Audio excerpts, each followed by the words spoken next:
नमस्ते। देखिए, इससे पहले अपन ने समझा कि बिजली कैसे बनती है या फिर हमें करंट क्यों लगता है, सर्किट या परिपथ क्या होता है, ठीक है, इलेक्ट्रॉन का प्रवाह क्या होता है। लेकिन इसमें एक इम्पॉर्टेंट टॉपिक और है जो आता है विद्युत धारा, इलेक्ट्रिक करंट। यानी जो हमारे तार है या वायर है उनमें यह करंट बहता कैसे है। इन्हें दो नामों से जाना जाता है, एक एसी और एक डीसी, यानी एक प्रत्यावर्ती धारा और एक दिष्ट धारा। देखिए, इनको समझते हैं। विद्युत धारा, इलेक्ट्रिक करंट दो तरह का होता है, एसी और डीसी, जैसे मैंने आपको बता दिया। एसी का फुल फॉर्म है अल्टरनेटिव करंट या अल्टरनेटिंग करंट भी बोलते हैं इसको, और डीसी का मतलब है डायरेक्ट करंट, प्रत्यावर्ती धारा और दिष्ट धारा। ठीक है, यह जो अल्टरनेटिव करंट यानी विद्युत धारा, यानी जो अपने तार हैं उन तारों में कैसे बहती है, उन तारों में यह इस तरह से बहती है।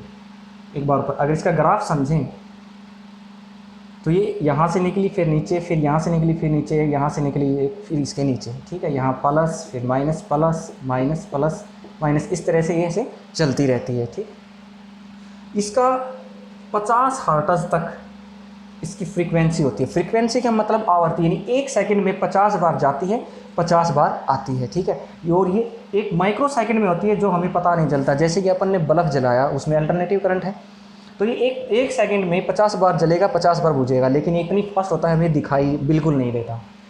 अब समझते हैं डीसी, नाम से ही पता चलता है डायरेक्ट करंट। डायरेक्ट करंट किसी भी वायर में बिल्कुल सीधा चलता है। ठीक है, ये वापस नहीं लौटता एक बार, और जितना इसको भेजा जाए उतना ही चलता है।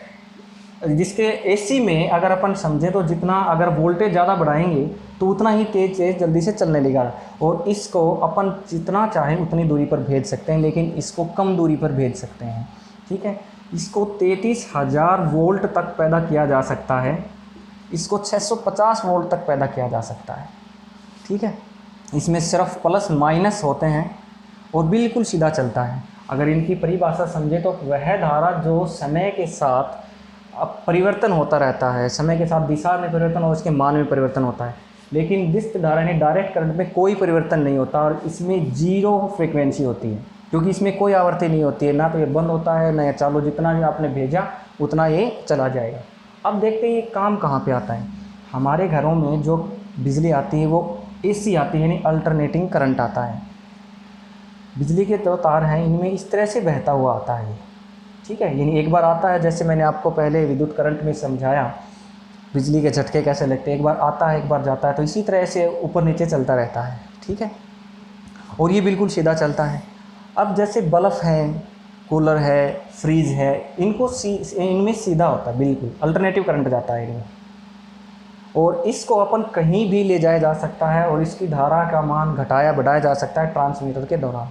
लेकिन यहाँ ये सिर्फ बैटरियों में काम आता है, या फिर ऐसे उपकरण, बिजली के ऐसे इलेक्ट्रॉनिक सामान जिनको चलाने के लिए थोड़ी ज़्यादा पावर चाहिए जल्दी जल्दी चलाने के लिए, जैसे कि बैटरी है, मोबाइल की बैटरी है।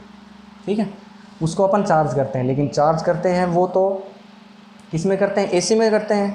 ठीक है, और एसी के लिए तो ये बना ही नहीं है, क्योंकि इसमें तो बैटरी है, और बैटरी में तो सिर्फ स्टोर किसको कर सकते हैं, डायरेक्ट करंट को बैटरी में स्टोर किया जा सकता है। इसको स्टोर नहीं कर सकते, क्योंकि इसको पीछे से जैसे जितना बनाया गया उतना ही इसको आगे भेज देते हैं। क्यों? क्योंकि इसके प्लस माइनस हमेशा बदलते रहते हैं, कभी प्लस ऊपर कभी माइनस नीचे, कभी माइनस ऊपर कभी प्लस नीचे, लेकिन इसमें प्लस माइनस बराबर चलते हैं, इसलिए इसको स्टोर किया जा सकता है। ठीक है, तो बैटरी में तो सीधा डिस्ट यानी डीसी करंट जाएगा, लेकिन अपन दे रहे हैं इसको एसी करंट, तो वो कहाँ बदलता है, वो बदलता है अपने अडेप्टर में। ये अपने मोबाइल का अडेप्टर है। ठीक है, इसमें एक युक्ति लगी होती है जिसको बोलते हैं रेक्टिफायर।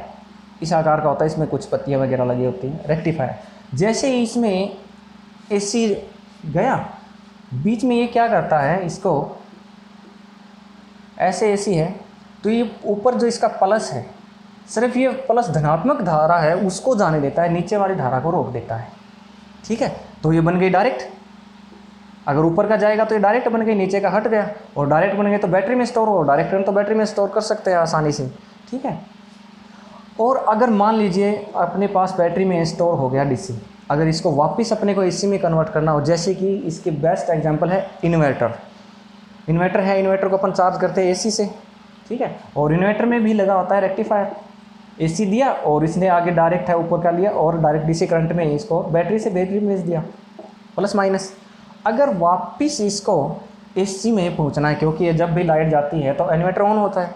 ठीक है, तो अब ये तो डीसी है और अपने को चाहिए जितने भी इलेक्ट्रॉनिक ऑब्जेक्ट है अपने वो एसी से हैं। तो इसमें क्या लगा होता है, ये इन्वर्टर इसको वापस कन्वर्ट करता है एसी में, ठीक है। जैसे डीसी से इसने करंट सीधा दिया, इसमें कुछ युक्ति है, जैसे इसमें तरंग पैदा कर देगा, फ्रीक्वेंसी, वापस फ्रीक्वेंसी पैदा कर देगा, जिससे ये एसी बनता है, ठीक है। मोबाइल में या टीवी है जो एलईडी है, एलईडी में भी यही लगता है, एलईडी जो सिंगल एलईडी मिलती हैं उनमें भी रेक्टिफायर लगा होता है, यहाँ एसी मिलता है और ये डायरेक्ट डीसी में सप्लाई करता है, जिससे अपन हाई रेजोल्यूशन में देख सकते हैं, ठीक है। अब इनको समझते हैं कि एसी और डीसी बनते कैसे हैं, इनमें अंतर कैसे करें, कहाँ से शुरू होता है ये। तो अपने को पता है कि विद्युत धारा बनती है जनरेटर से, ठीक। और जनरेटर कैसे काम करता है, जनरेटर काम करता है जैसे जनरेटर में दो चुंबक लगी होती हैं यहाँ, और यहाँ इनमें चुंबकीय बल पैदा होता है, क्योंकि दो चुंबक हैं आपस में, तो इनके बीच में विद्युत चुंबकीय बल पैदा होगा। अगर इनके बीच कोई सुचालक युक्ति घुमाते हैं, इनके विद्युत बल जो तरंगे हैं इनके बीच में, इन तरंगों के बीच में अगर कोई युक्ति घुमाते हैं तो इनसे ये काट करता है, जो काट करके उससे बनती है विद्युत धारा यानी इलेक्ट्रिसिटी, ठीक है। इनमें ये इसके दो तार हैं, इसको ये चालक है। अगर इनके बीच में अपन एक युक्ति और होती है जिसका नाम है कम्यूटेटर, इस तरह से इन दोनों में जो, और इसके बीच में कुछ सॉकेट लगी होती है, वो ऐसे घूमता है, इनमें से करंट निकल के आए और कम्यूटेटर है, कम्यूटेटर के बाहर यहाँ से ये करंट पास कर देगा बिल्कुल डायरेक्ट। अगर आपने कम्यूटेटर लगाया, ठीक है, कम्यूटेटर लगाया तो आपको करंट मिलेगा डीसी, डायरेक्ट करंट, ठीक है।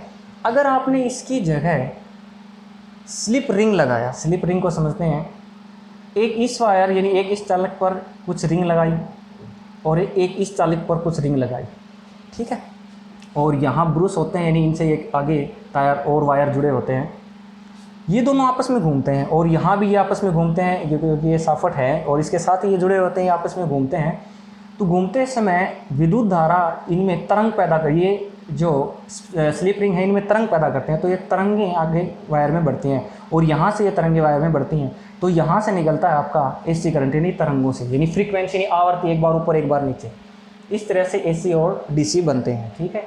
और ये बहुत इंपॉर्टेंट टॉपिक है जो कि 9 से लेकर 12 तक है, आपको काम में मिलेगा, ठीक है। उम्मीद है आपको समझ में आया होगा। धन्यवाद।